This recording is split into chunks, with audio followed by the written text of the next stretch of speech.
ដោយពីចាស់បាននិយាយថាខ្ញីកាន់តែចាស់គឺកាន់តែហិលដូចជា Black Star អំបូរអាវតាមីក្របនេះអញ្ចឹងអ្វីត្បិតតែវាមានកូន3សម្បុកនិងធ្លាប់មានប្រពន្ធរហូតដល់3ក្បាលក៏ពិតមែនក៏ប៉ុន្តែវានៅតែលយនៅតែសង្ហារីឯកម្លាំងរបស់វាវិញមិនចាញ់ត្រីស្ទាវប៉ុន្មាននោះទេគឺនៅតែខ្លាំងនៅតែមាំបច្ចុប្បន្នហ្នឹងវាមិនមែនមានត្រឹមតែកូននោះទេគឺវាមានចៅពី3សម្បុកទៀតទៅហើយក៏ប៉ុន្តែក៏លេចមកមើលរូបរាងរបស់វាវិញគឺនៅតែស្អាតល្បឿននៅតែរហ័សមិនចាញ់កាលពីវានៅកំឡោះនោះឡើយជាមួយស្រកាពណ៌ខ្មៅក្រាស់បែបរលោងភ្ជាប់មកជាមួយនឹងស្តាជាច្រើនគ្រាប់នៅលើដងខ្លួនបញ្ចេញពន្លឺភ្លឹបភ្លែតមើលកាន់តែយូរកាន់តែជាប់ចិត្តព្រុយនៅខាងលើរីកធំបំពាក់មកជាមួយនឹងពណ៌ខៀវបែបផ្ទៃមេឃបន្តិចហើយឯចំណែកព្រុយនៅខាងក្រោមភ្ជាប់មកជាមួយឡាយជាមួយនឹងពណ៌ក្រហមរាងក្រមៅលាយនឹងខ្មៅបែបរាងកាចចំណែកឯចង្កឹះលេខទាំងគូប្រៀបបាននឹងផ្លែកំបិតកំពុងតែដុតកម្ដៅក្នុងភ្លើងអញ្ចឹង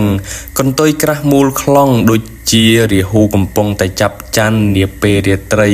បញ្ចេញពន្លឺតាមសរសៃពណ៌ចាប់តាំងពីក្បាលដល់កន្ទុយមើលត្រង់ណាក៏នៅតែស្អាតដែរ